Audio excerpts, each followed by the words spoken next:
అందరికీ నమస్కారం. నేను మీ గీత రచయిత కృష్ణకాంత్. చీకటే చాలదా నాగేశ్వరి గారు చెప్పిన సందర్భం వేరే అనమాట.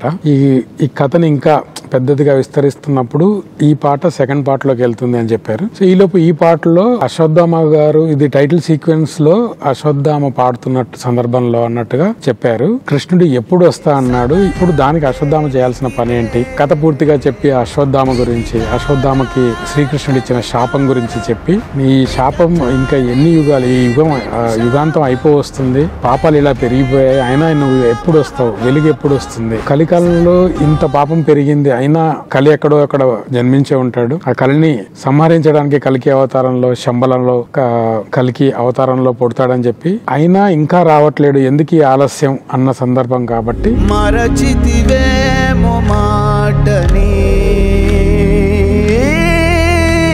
మొదటి లైనే వెలుగు ఎప్పుడు వస్తుంది అన్న దాంతో స్టార్ట్ చేద్దాం అన్నట్టుగా చీకటే చాలదా అని మొదలు పెడదామని చెప్పి, చీకటే చాలదా. బట్ థియేటర్లో చూసినప్పుడు ఆ యుఫోరియా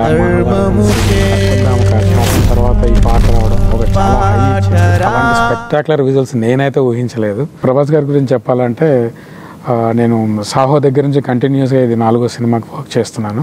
ఇంకోటి, నేను ప్రభాస్ ఫ్యాన్ అవ్వడం కూడా నాకు ఎప్పుడు ఆ హ్యాపీనెస్ డబుల్ అవుతుందన్నమాట. ఒక ముఖ్యమైన సందర్భంలో వచ్చే పాట పార్ట్ 2లో ఉండబోతుంది. సో దానికోసం ప్రపంచానికి ఎప్పుడు వినిపించాలని ఆతృతతో ఎదురు చూస్తున్నాం. సో నాగేశ్వరి గారు తొందరగా పార్ట్ 2 అనౌన్స్ చేసి తొందరగా ఫినిష్ చేసి సినిమాను మన ముందుకు తెస్తారని ఆశిద్దాం.